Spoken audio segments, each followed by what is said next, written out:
Hello dear, जितने भी ANM के कैंडिडेट हैं तो आपका यहाँ पे 50 नंबर का क्वेश्चन आ चुका है, सॉरी 50 नंबर का वीडियो आ चुका है। तो अभी तक आपके 49 नंबर वीडियो तक नहीं देखे हैं तो जाकर जरूर देखिए। बहुत ही ज़बरदस्त, बहुत ही खतरनाक तरीके से तैयारी कराया जाता है। एक अलग लेवल का क्वेश्चन आपको दिया जा रहा है, हर एक वीडियो में आपको बहुत बहुत ज़्यादा हेल्पफुल होता है। तो चलिए, आज का 50 नंबर का यह वीडियो काफ़ी शानदार है। तो आप लोग, अगर मैं बता दूं कि अगर टॉपिक वाइज वीडियो नहीं देख रहे हैं तो जाकर जरूर देखिए। टॉपिक वाइज वीडियो सुबह आ जाता है और शाम का भी ये वीडियो मिल रहा है जो कि एमसीक्यू वाला है। तो हम चाहते हैं कि एग्जाम तक जितना ज़्यादा हो सके टॉपिक पढ़ा दे, एमसीक्यू पढ़ा दे, ताकि आप लोग एग्जाम में जाए तो ज़्यादा से ज़्यादा क्वेश्चन को अच्छे से सोल्व करके आएँ। तो चलिए हम लोग शुरू करते हैं। सबसे पहले कहता है, पहला प्रश्न है 50वां नंबर वीडियो का, कि आईसीडीएस कार्यक्रम के तहत, जो आईसीडीएस जो कार्यक्रम होता है, इंटीग्रेटेड चाइल्ड डेवलपमेंट स्कीम, इसके तहत हर एक के लिए आंगनबाड़ी कार्यकर्ता कितने संख्या पर होती है। मतलब एक सेंटर के लिए कितने जनसंख्या को एक आंगनबाड़ी वर्कर क्या करती है, क्लियर करती है, कवर करती है। तो लगभग एक सेंटर जो होता है 1000 संख्या के ऊपर बनाया जाता है, और लगभग वो एक वर्कर के द्वारा, आंगनबाड़ी वर्कर के द्वारा चलाया जाता है। तो लगभग यह 1000 की जनसंख्या को कवर करता है। समझ गए। आगे का प्रश्न है, बहुत अच्छा प्रश्न है। कहता है कि दूसरा प्रश्न है, डॉट्स का पूर्ण रूपेण क्या होता है। तो आपको पहले से पता है, direct observe treatment short course होता है, ठीक है ना। तो देख लीजिए यहाँ पे प्रत्यक्ष रूप से देखा गया उपचार लघु कोर्स होता है। तो direct observe treatment short course जिसका आंसर होगा, यहाँ पे इंग्लिश हिंदी में दे दिया गया है, बट इसका फुल फॉर्म होगा direct observe treatment short course, ठीक है। शॉर्ट कोर्स C4 कोर्स होता है, जो कि सी यहाँ पे आपको देखने को नहीं मिलेगा, लेकिन C4 कोर्स भी इंक्लूड रहता है, डॉट्स का पूर्ण रूप। समझ गए। आगे है, ऑप्शन ए सही है। अब यहाँ पे कहता है कि केंद्रीय जन्म और पंजीकरण अधिनियम 1969 के अनुसार मृत्यु की घटना को पंजीकृत करना आवश्यक है कितने दिन के अंदर में। तो आपको पता है, यह प्रश्न मैंने पहले भी करा दिया कि जन्म हो या मृत्यु हो, दोनों के पंजीकृत करवाना कितने दिन के अंदर में करवाना चाहिए। तो वह 21 दिन के अंदर में, चाहे किसी का डेथ हो जाए, चाहे किसी का जन्म हो, उसके 21 दिन के अंदर में पंजीकृत करवाना जरूरी है। पहले भी बताए हैं। समझ गए। और ये जो मैं अभी प्रश्न करवा रहा हूँ, यह प्रश्न माय डियर, यह प्रश्न किसका है पता है। अगर आप इसको सोल्व कर ले रहे हैं तो समझिए आपके एएनएम का बहुत अच्छा तैयारी है। किसका ये पेपर है बता दूँ, यह पेपर आपका सीएचओ का है, कम्युनिटी हेल्थ ऑफिसर का है। समझिए, अगर इस पेपर को आप सोल्व कर ले रहे हैं मतलब आपका तैयारी एएनएम के लिए बहुत अच्छा है। समझ गए। ये 50 क्वेश्चन में से अगर आप 40 क्वेश्चन सही कर पा रहे हैं मतलब आपका तैयारी बढ़िया है। समझ गए। तो यह प्रश्न सीओचओ का है। अब ये मत कहिए कि आप हमें सीओचओ का पढ़ा रहे हैं, गलत पढ़ा रहे हैं, नहीं। सीओचओ कम्युनिटी हेल्थ ऑफिसर, जो कि एक नर्सिंग का ही क्षेत्र है। एएनएम भी आपका एक नर्सिंग से ही रिलेटेड क्षेत्र है। जीएनएम हो, बस डिफरेंस ये होता है कि एएनएम आपका कम डीपली में जाता है, जीएनएम थोड़ा ज़्यादा डीपली में जाता है। उसके ऊपर बीएससी नर्सिंग और ज़्यादा डिटेल में जाता है, लेकिन सबका जो बेसिक चीज़ होता है सेम होता है। तो ये मत कहिए कि हम आपको गलत पढ़ा रहे हैं, हम आपका टेस्ट ले रहे हैं। आप देख लीजिएगा कि एक भी क्वेश्चन आपको आउटसाइड लगेगा तब कहिएगा। समझ गए ना। देखिए, बीसीजी का वैक्सीन लगाने के लिए सबसे आम साइट कौन सा है, सबसे आम खास जगह कौन सा है, मोस्ट कॉमन साइट कौन सा है बीसीजी वैक्सीन के लिए।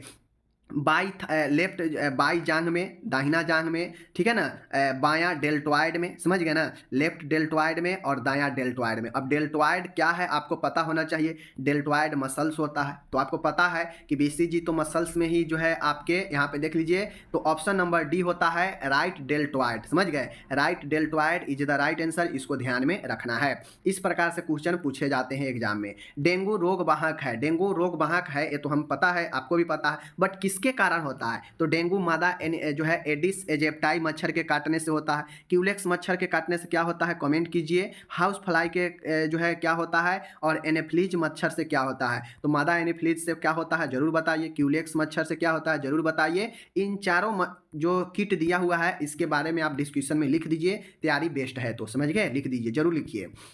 तो ऑप्शन नंबर ए है, एडिस एजिप्टाई के कारण डेंगू होता है। आगे है माय डियर, कहता है नींद आने में या नींद बरकरार रखने में कठिनाई को कहा जाता है। कहता है नींद आने में कठिनाई या नींद बरकरार रखने में कठिनाई, मतलब नींद को रोक पाना में अगर कठिनाई हो रहा है तो इसे स्मृति लोप नहीं। स्मृति लोप का मतलब क्या होता है कि जिसे एमनेसिया कहते हैं, मतलब मेमोरी लॉस होना। समझ गए, स्मृति लोप। अनिद्रा, नर्कोलेप्सी, हाइपरसोमनिया। तो हाइपरसोमनिया का मतलब होता है नींद बहुत ज़्यादा आना, ठीक है। तो ये हाइपर जो है सोमनिया होगा। अनिद्रा जो है नार्कोलेप्सी, नार्कोलेप्सी होता है कि आपको कठिनाई होता है, समझ गए। यहाँ पे मैं आपको अभी बता रहा हूँ, सॉरी माय डियर, यहाँ पे देख लीजिए, नींद आने में कठिनाई होना या नींद को बरकरार रखने में कठिनाई अगर किसी व्यक्ति को होता है ना, तो उससे हम लोग अनिद्रा कहते हैं, जिसको इंग्लिश में हम लोग इंसोमनिया कहते हैं। क्या कहते हैं? इंसोमनिया कहते हैं इंग्लिश में, और हिंदी में अनिद्रा कहते हैं, यानी नींद को ना आना, नींद में कठिनाई होना। नार्कोलेप्सी नहीं होगा, मैंने इसलिए बता दिया था क्योंकि ये जो ऑप्शन है उल्टा हो गया था, समझ गए ना। तो ऑप्शन जो है इसका क्या होगा? 20 सही होगा, समझ गए। चलिए आगे हम लोग यहाँ पे देखते हैं। ओके, यहाँ पे जो सी वाला जो लिखा है ना, ए सी वाला नहीं होगा, उल्टा ऑप्शन होने के कारण ये लिखा, बी आंसर राइट होगा, इंसोमेनिया, समझ गए। आगे है माय डियर, यहाँ पे एक अच्छे प्रश्न है, कहता है नेबुलाइजेशन प्रदान करते समय नेबुलाइजेशन कक्ष में रखे गए घोल की मात्रा कितनी होती है। अब नेबुलाइजेशन हम किसी को प्रदान करते हैं माय डियर, तो ध्यान दीजिएगा कि नेबुलाइजेशन प्रदान करते समय नेबुलाइजेशन कक्ष में रखे गए घोल की मात्रा कितनी होती है। बहुत अच्छा प्रश्न है, आपको पता होनी चाहिए कि कितनी घोल होती है नेबुलाइजेशन कक्ष में। तो माय डियर, जो घोल होता है नेबुलाइजेशन में प्रयुक्त किया जाता है वह 3 ml होता है। ऑप्शन नंबर ए आपका राइट होगा, इसको ध्यान में रखना है, ठीक है। ये सब पूछे गए प्रश्न है एग्जाम में। कटे होठ की मरम्मत के बाद शिशु की देखभाल में सबसे महत्वपूर्ण कारक कौन सा है। कहता है एक, चूंकि कटे होठ हो चाहे कटे तालू हो, यह एक जो है जन्मजात रोग होता है बच्चा में। अब इसको जो मरम्मत होता है तो इसके बाद शिशु की देखभाल में सबसे महत्वपूर्ण कारक कौन सा होता है। उल्टी को रोके, एक पेटेंट वायु मार्ग का रख रखाव, पेरेंटल फ्लूइड इन्फ्यूजन को बनाए रखे, और मौखिक स्राव को कम करने वाली दवाएं दे। तो इसका राइट आंसर क्या है? एक पेटेंट वायु मार्ग का रख रखाव, समझ गए। एक तो अगर यहाँ पे है कि एक बच्चा का होठ कटा है, उसके बाद उसको सर्जरी के द्वारा मरम्मत कर दिया गया है, तो उसको सबसे महत्वपूर्ण देखभाल में सबसे महत्वपूर्ण कारक कौन सा होता है? वह होता है कि वायु मार्ग, यानी एक पेटेंट जो होता है, मेंटेनिंग ए पेटेंट ईयर बे, मतलब पेटेंट वायु मार्ग के रख रखाव, बी आंसर राइट होगा। आगे है, निम्नलिखित में से कौन सा रोग मुख्यतः मौल मौखिक मार्ग से, मतलब जो है मल और मुंह के द्वारा फैलता है, कौन सा? पोलियो, HIV, खसरा, उपदंश। तो आपको पता है माय डियर कि सिफिलिस को उपदंश कहते हैं, मिजल्स खसरा होता है। तो आपको पता होना चाहिए कि पोलियो एक ऐसा रोग है जो मल और मुख दोनों मार्ग से फैलता है, समझ गए, पहले से पता है। खसरा किस मार्ग से फैलता है आप जरूर बताइए। HIV आपको पता है अनप्रोटेक्टेड सेक्सुअल रिलेशन से फैलता है, समझ गए ना। और सिफिलिस भी वही है, आपका यौन रोग ही है। तो ये चीज़ें हो गया। आगे चलिए 10वां नंबर का प्रश्न हम लोग देखें। कहता है 10वां नंबर है, बहुत अच्छा है। कहता है खसरा रूबेला की विशिष्ट विशेषताएं जो इसे जर्मन खसरे से अलग करती है वे हैं। अब आपको पता है जर्मन मिजल्स भी होता है और एक नॉर्मल जो है खसरा होता है। तो कहता है खसरे की विशिष्ट विशेषताएं जो इसे जर्मन खसरे से अलग करता है। तो जर्मन खसरा में क्या होता है जो खसरे को अलग करता है जर्मन खसरे से? तो बुखार और कपलिक दाग, खुजली के साथ धड़ पर दाने, मतली, उल्टी और पेट में ऐंठन, लक्षण जो सर्दी के समान होते हैं जिसके बाद दाने निकलते हैं। तो माय डियर, आपको पता है मिजल्स में बुखार होता है और कॉपलिक स्पॉट दाग निकल आते हैं होठ के आसपास। तो यही होता है जो मिजल्स खसरे से को अलग करता है, समझ गए। जो मिजल्स को जो है जर्मन मिजल्स से अलग करता है दाग और बुखार, समझ गए। आगे है माय डियर, यहाँ पे निम्नलिखित बीमारियों में से 5 वर्ष से कम उम्र के बच्चों को मृत्यु का प्रमुख कारण क्या है? निमोनिया, खसरा, छोटी माता, हेपेटाइटिस। तो सबसे 5 वर्ष से कम उम्र के बच्चे में जो मृत्यु का प्रमुख कारण होता है वह निमोनिया होता है। निमोनिया बहुत ज़्यादा जो है बच्चे को परेशान करता है, खासकर 5 वर्ष से कम वाले को। आगे है, कहता है जब पैर के तलवे को सहलाया जाता है तो वह प्रतिवर्त जिसके कारण बच्चे की पैर की उंगलियां फैल जाती है वह है। और अगर आप चाइल्ड हेल्थ में पढ़े हैं रिफ्लेक्स के बारे में, रिफ्लेक्सेज के बारे में अगर आप पढ़ रखे हैं तो आपको पता होना चाहिए कि रिफ्लेक्सेज प्रतिवर्त क्या होता है। लगभग 9-10 प्रतिवर्त है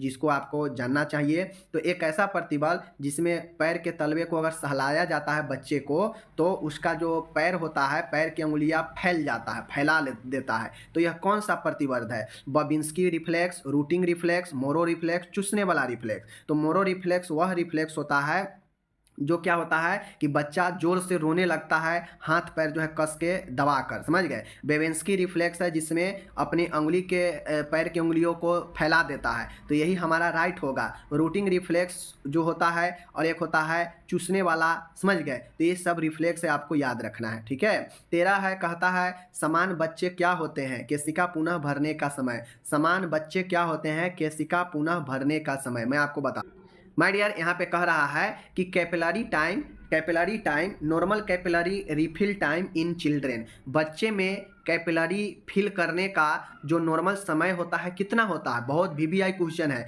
यहाँ पे हिंदी पर थोड़ा अटपटा सा टाइप हुआ है, लेकिन मैं आपको यहाँ पे बता देता हूँ, ध्यान से देखिएगा। यहाँ पे कह रहा है कि एक यहाँ पे प्रश्न ये पूछ रहा है, यहाँ पे हिंदी में अटपटा सा दिया है, आप समझ लीजिए। यहाँ पे क्वेश्चन ये है कि नॉर्मल कैपिलरीज रिफिल टाइम एक बच्चे में कितने होते हैं। नॉर्मल, इसी केशिका को हम लोग कैपिलरीज कहते हैं इंग्लिश में। तो नॉर्मल कैपिलरीज को फिल करने का समय एक बच्चे में कितना होता है, तो यह right answer option number A हो जाएगा। 3 सेकेंड से कम में यह जो है बच्चे में रिफिल हो जाता है। नवजात शिशु का आयु वर्ग, नवजात का क्या मतलब होता है, नियोनेट, समझ गए, नियोनेट। तो नियोनेट जो होता है नवजात, इसे हम लोग 0 से 28 दिन के जो समय होता है उसे हम लोग नवजात के अंदर कहते हैं, समझ गए। और 1 साल तक के आयु वर्ग को शिशु कहते हैं, 1 से 3 साल के आयु वर्ग को हम लोग टोडलर कहते हैं, समझ गए। इसको ध्यान में रखना है। आगे है 15 नंबर, कहता है माय डियर कि एक रक्त शर्करा की निगरानी के लिए नवजात शिशु में सुई चुभाने का स्थान कहाँ है। अब यहाँ पे ध्यान से देखिएगा, बहुत अच्छा कहता है कि एक बच्चे में अगर आपको ब्लड ग्लूकोज के मॉनिटरिंग करना है, जांचना है, निगरानी करना है, तो एक नवजात में कहाँ पे सुई चुभोकर जो है आप ब्लड को मॉनिटर कर सकते हैं कि ग्लूकोज कितना है।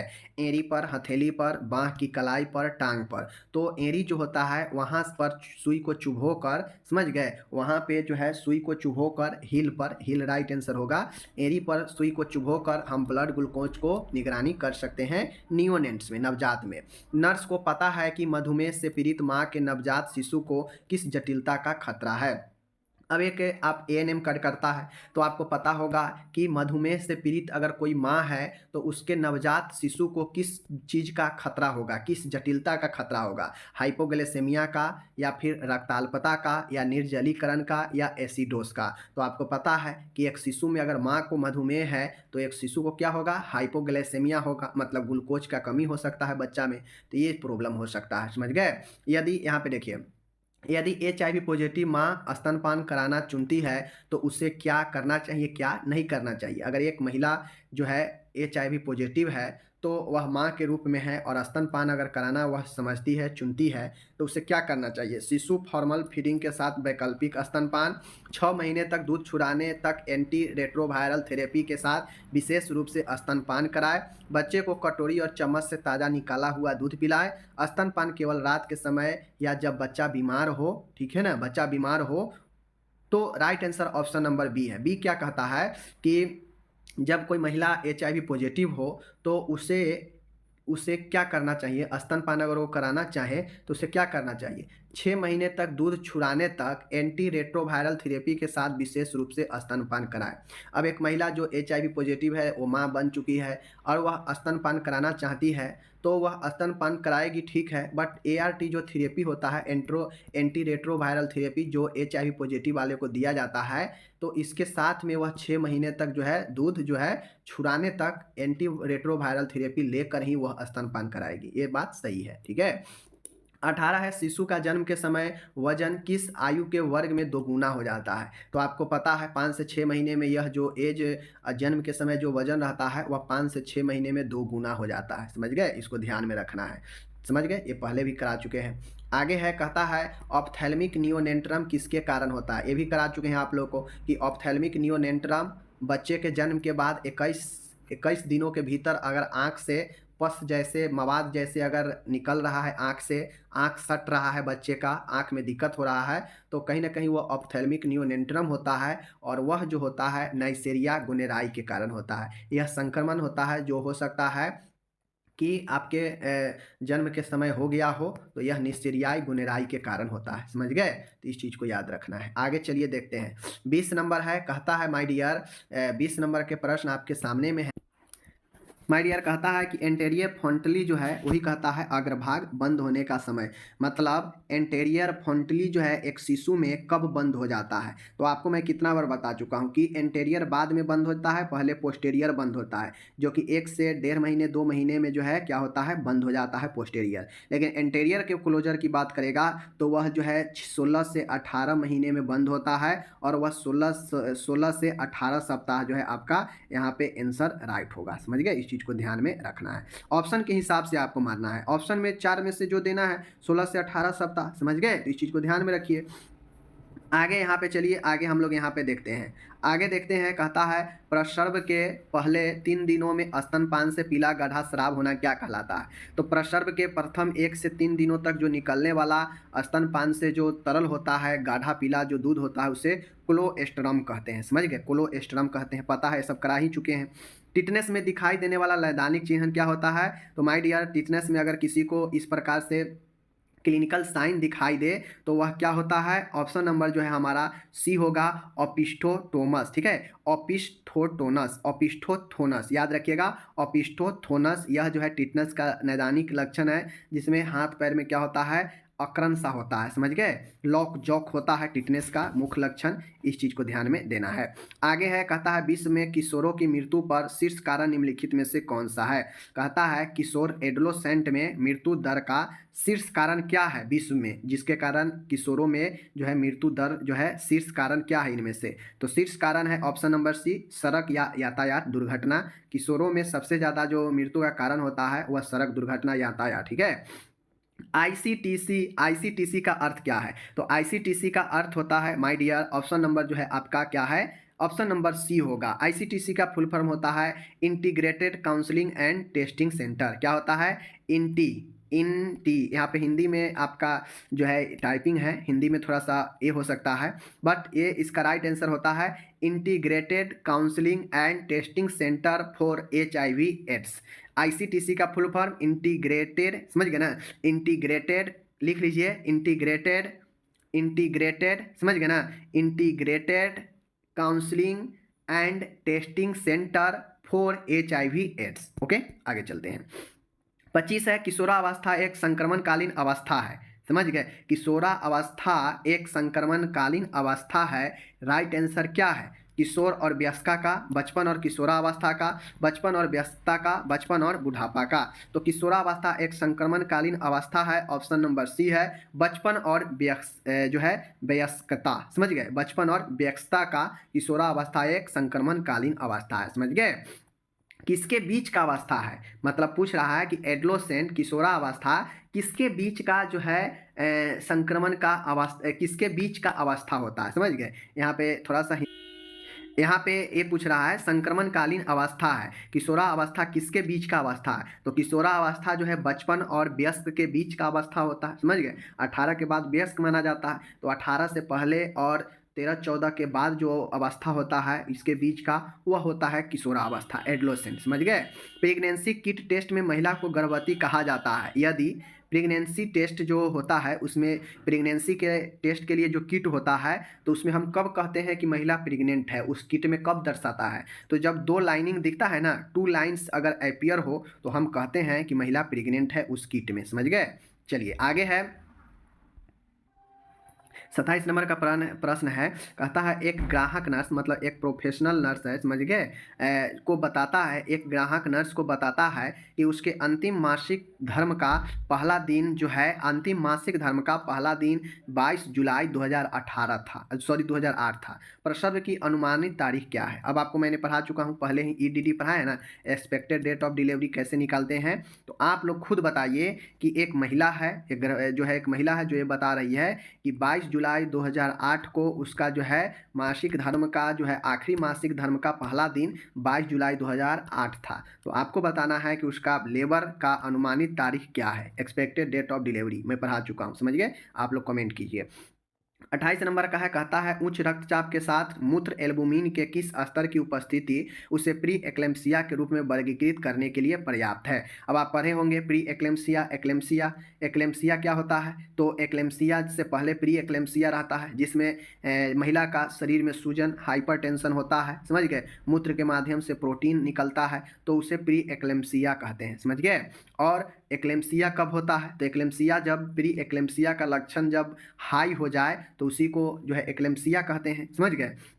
तो यहाँ पे कहता है उच्च रक्तचाप, जो कि प्री एक्लेम्सिया का एक लक्षण है, इसमें मूत्र में एल्बुमिन के स्तर कितना उपस्थित हो कि उसे प्री एक्लेम्सिया के रूप में हम लोग वर्गीकृत करते हैं। तो ऑप्शन नंबर +2, अगर एल्बुमिन का स्तर +2 दिखे तो उसे प्री एक्लेम्सिया मानते हैं हाइपरटेंशन के साथ में। 29 है, स्तनपान के दौरान स्तनों को चूसने से मुख्य रूप से किस हार्मोन को स्राव में मदद मिलती है? तो माय डियर, आपको पता होना चाहिए कि ब्रेस्ट फीडिंग में अगर ब्रेस्ट को सक किया जा रहा है, बच्चे के द्वारा चूसा जा रहा है, तो उसमें से कौन सा हार्मोन जो है रिलीज होता है, स्राव होने में मदद मिलता है? तो ऑप्शन नंबर डी, ऑक्सीटोसिन। क्योंकि दूध को स्रावन ऑक्सीटोसिन ही करता है, तो ऑप्शन नंबर डी राइट है। आगे है माय डियर, कहता है कि 24 सप्ताह के गर्भ में गर्भाशय का कोष कहाँ होता है? माय डियर, कहता है यहाँ पे ऑप्शन नंबर कि 24 सप्ताह के प्रेगनेंसी पे, समझ गए, 24 सप्ताह के गर्भ में जो है फंडस जो है यूट्रस के कहाँ पे होता है? तो नाभि के स्तर पर, नाभि के स्तर पर होता है, समझ गए, एट द लेवल ऑफ अम्बिलिकल्स। मतलब जैसे ही 24 सप्ताह का गर्भ हो जाता है महिला का, तो उसका जो गर्भाशय होता है वह नाभि के स्तर तक आ जाता है। तो ऑप्शन नंबर ए सही हो जाएगा, समझ गए। धीरे धीरे बढ़ते रहता है वो अवसर, समझ गए ना। 31 है, योनि से खून चिपचिपा स्राव निकलना क्या कहलाता है? माय डियर, कहता है ए ब्लडी मतलब खून, स्टिकी डिस्चार्ज मीन्स चिपचिपा पदार्थ भेजिना से निकलता है, उसे क्या कहते हैं? तो इसे हम लोग सो कहते हैं। सो एक जो है प्रेजेंस होता है, समझ गए, प्रेगनेंसी के दौरान, और यह सो जो है आपके बताता है कि भेजिना से खून और चिपचिपा स्राव निकल रहा है, समझ गए। तो ऑप्शन नंबर ए सही है। अब 32 नंबर है, यहाँ पे देख लीजिए, प्रत्येक एएनसी, माय डियर एएनसी, प्रत्येक एएनसी दौरे पर निम्नलिखित का परीक्षण किया जाना चाहिए। कह रहा है कि फ्लोबिंग should be tested as every ANC visit, मतलब एएनसी के विजिट पर कौन सा जांच होता है? तो ऑप्शन सी, हीमोग्लोबिन, मूत्र शर्करा और प्रोटीन। जब भी जो है महिला अपना टेस्ट करवाने जाए प्रेगनेंसी के दौरान, समझ गए ना, तो उसको हीमोग्लोबिन का, समझ गए, यूरिन ग्लूकोज का और प्रोटीन का टेस्ट होना चाहिए, क्योंकि यही उपस्थित होता है एक्लेम्पसिया के लक्षण में, समझ गए। क्योंकि इस प्रेगनेंसी में महिला को जो है क्या होता है, एनीमिया हो सकता है, तो उसके लिए ब्लड जांच करेंगे।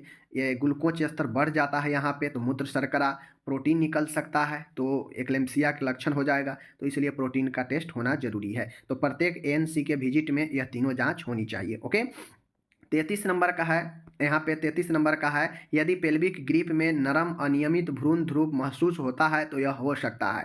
कहता है माय डियर कि सॉफ्ट इरेगुलर फिक्टल, समझ गए, pole in felt in pelvic grip then it may be, मतलब कहता है कि पेल्विक ग्रिप में अगर नरम अनियमित भ्रूण ध्रुव पोल अगर महसूस हो तो यह क्या हो सकता है? मतलब पेल्विक ग्रिप में अगर बच्चा महसूस हो तो यह क्या हो सकता है? तो यह एक वर्टेक्स प्रस्तुति हो सकता है, पैर की तरफ से बच्चे को जन्म लेने वाली प्रक्रिया का प्रस्तुतिकरण। अब अगर ऐसा महसूस होता हो पेल्विक ग्रिप में, तो समझ लीजिए कि बच्चा उल्टा है, यानी पैर जो है नीचे की तरफ है और उसका सर ऊपर की तरफ है, ऐसा प्रेजेंटेशन है, समझ गए। तो इस चीज़ को समझना है। आगे है, छोटे शिशुओं के लिए विशेष स्तनपान का अर्थ क्या है? विशेष स्तनपान का अर्थ होता है कि शिशु को केवल माँ का दूध मिलता है और कुछ नहीं। तो एकनिष्ठ स्तनपान के मतलब ही होता है, एक्सक्लूसिव ब्रेस्ट फीडिंग का मतलब ही होता है कि केवल और केवल माँ का दूध 6 महीने तक देना और कुछ नहीं, समझ गए। तो ऑप्शन नंबर बी सही होगा। आगे है 35 है, बच्चे के जन्म के दौरान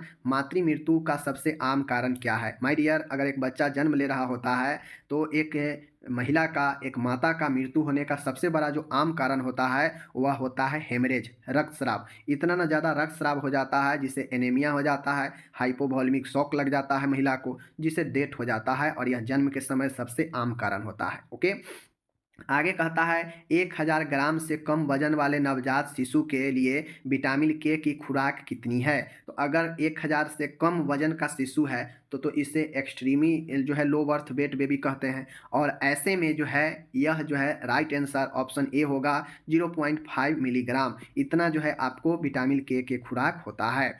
37 नंबर है माय डियर, कहता है उच्च सुविधा के लिए रेफर करने से पहले कितने मिनट के भीतर प्लेसेंटा पहुंचा देना चाहिए। मतलब कहता है कि अगर कोई महिला को जो है प्रॉब्लम है, लेबर हो चुका है, प्रसव हो चुका है, बच्चा बाहर आ चुका है, लेकिन महिला जो है प्रॉब्लम में है, तो उसे उच्च संस्थान में रेफर करने से पहले 30 मिनट के अंदर हम लोग क्या करते हैं कि उसके प्लेसेंटा को बाहर निकाल देते हैं, डिलीवर्ड करवा देते हैं। चूँकि जब तक प्लेसेंटा नहीं निकला रहता है तब तक अपूर्ण डिलीवरी माना जाता है, पूर्ण नहीं माना जाता है। और प्लेसेंटा किस फेज में निकलता है, लेबर के थर्ड स्टेज में प्लेसेंटा को डिलीवरी करवाया जाता है। और इसका थर्ड स्टेज का लगभग समय कितना होता है, तो लगभग औसतन जो है आपके 30 मिनट के आसपास, समझ गए। आगे चलिए, 30 मिनट में प्लेसेंटा निकल जाता है। आगे है 38 है, कहता है एपिजियोटोमी तब करनी चाहिए, कब करनी चाहिए। एपिजियोटोमी, ध्यान दीजिएगा, एपिजियोटोमी। एपिजियोटोमी एक सर्जरी है जो अगर भ्रूण बहुत ज़्यादा विकसित हो जाता है, उसका सर जो है भेजिना से बाहर नहीं निकल पाता है, तो भेजिना के नीचे जो पेरिनियम क्षेत्र होता है ना, पेरिनियम क्षेत्र, उसमें हल्का सा चीरा लगा दिया जाता है, जिससे भेजिना का द्वार बड़ा हो जाता है और बच्चा आराम से निकल जाता है। तो यह कब करनी चाहिए, तो मैं आपको बताता हूँ, यह ऑप्शन नंबर बी है। कहता है सिर जो है योनि के शीर्ष पर होता है लेकिन बाहर नहीं निकल पाता है, और संकुचन खत्म, कंट्रैक्शन खत्म हो गया हो, तो इस हिसाब से योनि के नीचे जो है एक चीरा लगाया जाता है, जिससे आराम से बाहर डिलीवरी कराया जाए। 39 है, कहता है प्रसव के तीसरे चरण का सक्रिय प्रबंध करना क्या होता है। माय डियर ध्यान दीजिएगा, यहाँ पे active management of third stage of labour should be practised, ठीक है। तो कहता है प्रसव के तीसरे चरण का सक्रिय प्रबंध जो है करना जो है चाहिए कब, सभी महिलाओं में। थर्ड स्टेज तो सभी महिलाओं में जो है मैनेजमेंट होता है, तो सभी महिलाओं में यह जो है तीसरे चरण का प्रबंध करना चाहिए। चौथा है निम्नलिखित में से कौन सी भ्रूण स्थिति जन्म के लिए सबसे अनुकूल है। तो माय डियर जन्म के लिए सबसे अनुकूल जो प्रस्तुति होता है वह कौन सा होता है, तो वह होता है वर्टेक्स प्रेजेंटेशन। ए नंबर, वर्टेक्स प्रेजेंटेशन जो है वह सबसे जो है क्या किया जाता है, सबसे फेवरेबल बर्थ के लिए माना जाता है, समझ गए। 41 नंबर का है, निम्नलिखित में से कौन सा वास्तविक प्रसव पीड़ा के लक्षण है। तो वास्तविक पीड़ा, प्रसव पीड़ा मतलब चूंकि लेबर के समय जो है पीड़ा होता ही है, पेन होता ही है, तो सबसे जो वास्तविक रियल ये पता लगे कि हाँ लेबर अब होने वाला है और यह लेबर का सबसे सही वास्तविक पीड़ा है, पेन है, वह लक्षण कौन सा है। तो संकुचन की आवृत्ति, तीव्रता और अवधि में दर्द बढ़ते जाता है और आराम करने के बाद भी कम नहीं होता है। और लगे एक महिला है, वह अगर प्रेग्नेंट है, समझ गए, और प्रेग्नेंट के साथ जब उसका समय पूर जाए, कंप्लीट हो जाए लेबर के लिए, और उसमें अगर तीव्र आवृत्ति के साथ, समय के साथ, तीव्रता के साथ, अवधि के साथ दर्द अगर बढ़ते जाए और आराम लेने के बाद भी अगर दर्द न कम न हो, तो समझिए जो है उसके ट्रू प्रसव का यह लक्षण है कि अब इसके प्रसव का समय आ गया है, समझ गए। आगे है, कहता है माय डियर कि गर्भावस्था के दौरान पेट की दीवार, जांघों और स्तनों पर गुलाबी रंग के रेखीय निशान पाए जाते हैं। माय डियर ऑप्शन नंबर यहाँ पे कहता है कि पिंकिश लिनियर मार्क्स, समझ गए। पिंकिश मतलब गुलाबी कलर के मार्क जो है पेट पर, जांघों पर, समझ गए, और स्तनों पर गुलाबी रंग के निशान दिखते हैं गर्भ अवस्था में। तो यह निशान किसका बताता है, तो यह निशान जो है एस्ट्राई ग्रेविडेरम को बताता है। एस्ट्राई ग्रेविडेरम को जो है बताता है कि स्तन पर, जांघों पर, समझ गए, पेटों पर जो है क्या होता है, गुलाबी जो है लाइनिंग होता है, वह एस्ट्राई ग्रेविडेरम होता है, समझ गए। आगे चलिए, 43 नंबर का है, गर्भ अवस्था का एक सकारात्मक संकेत क्या है, मतलब प्रेगनेंसी का पॉजिटिव लक्षण क्या है। तो पॉजिटिव लक्षण यही होता है कि जैसे जैसे समय आगे बढ़ता है ना, तो भ्रूण का हृदय ध्वनि सुनाई देता है माता को, समझ गए। भ्रूण का हृदय ध्वनि जो है फीटल हार्ट साउंड जो है सुनाई देता है, समझ गए।